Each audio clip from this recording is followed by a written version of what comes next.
Le Premier ministre de Saint-Vincent blessé dans une manifestation contre l'obligation vaccinale.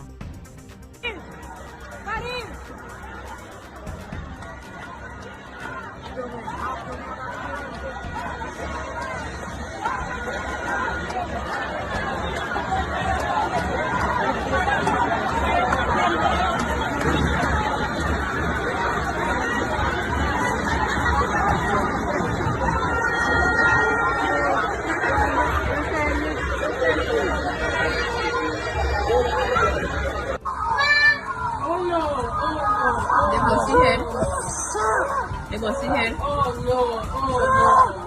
Oh my god. Oh my god. Oh Lord. Somebody just bust the Prime Minister head with a stone. Somebody just hit the Prime Minister in his head with a stone. I don't know if you saw it, guys. On the line.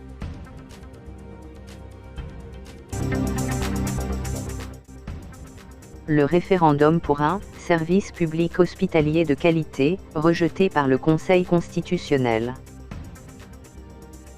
Le représentant Ralph Norman, RSC, qui est entièrement vacciné, a annoncé cette semaine qu'il avait été testé positif pour Covid-19. L'histoire, Norman a annoncé jeudi ses résultats de test dans un communiqué sur Twitter. L'Afrique du Sud remanie son gouvernement en réponse aux émeutes, les ministres de la Santé et des Finances sont écartés, la sécurité placée sous la présidence. Afghanistan, les talibans prennent une capitale provinciale et tuent un responsable à Kaboul. Le pasteur de Hillsong, Brian Houston, inculpé pour avoir prétendument dissimulé des informations sur des délits sexuels sur des enfants.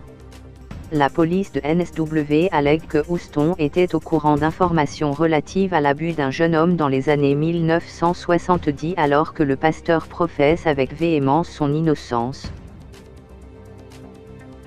Une université admet avoir prélevé des reins sur des bébés à naître alors que leur cœur bat encore.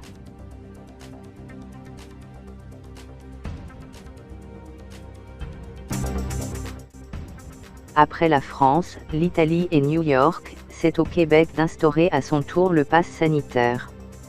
Cette nouvelle mesure, annoncée par le Premier ministre québécois, se veut une réponse à l'augmentation des cas de Covid-19 dans la belle province.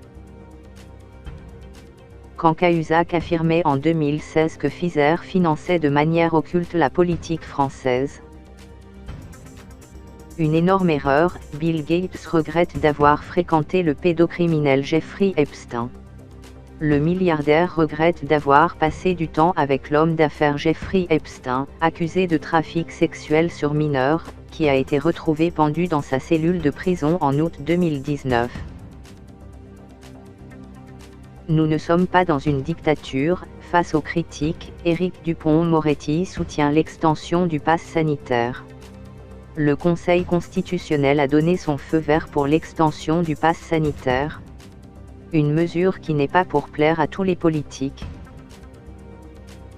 Le membre du Congrès Al Green, représentant de l'État du Texas, Ron Reynolds, arrêté alors qu'il manifestait à Washington, selon le bureau de Reynolds. Le sénateur d'État Tony Navarre est arrêté pour comportement sexuel présumé avec un enfant. 91 établissements de santé/sciences dans le monde n'ont tout pas cité ne serait-ce qu'un seul enregistrement de purification du SARS-CoV-2 par n'importe qui, n'importe où, jamais. Avec Fabius et Juppé au Conseil constitutionnel, la validation du pass sanitaire était cousue de fil blanc pour Julien Audoul. Le porte-parole du RN Julien Audoul a dénoncé le manque d'indépendance du Conseil constitutionnel, qui a validé jeudi 5 août le projet de loi prévoyant l'extension du pass sanitaire. Pass sanitaire, l'exécutif se prépare à un vent de colère. La validation par le Conseil constitutionnel de l'essentiel du texte de loi a exacerbé la fronde des opposants qui vont défiler samedi. Les forces de l'ordre sont en alerte. Le fils du comédien Tony Baker tué dans un violent accident de voiture à Burbank. Emmanuel Macron compare les personnes sans passe sanitaire à celles qui conduisent après avoir bu. Covid-19, vers une extension de l'obligation vaccinale au sein de l'armée française.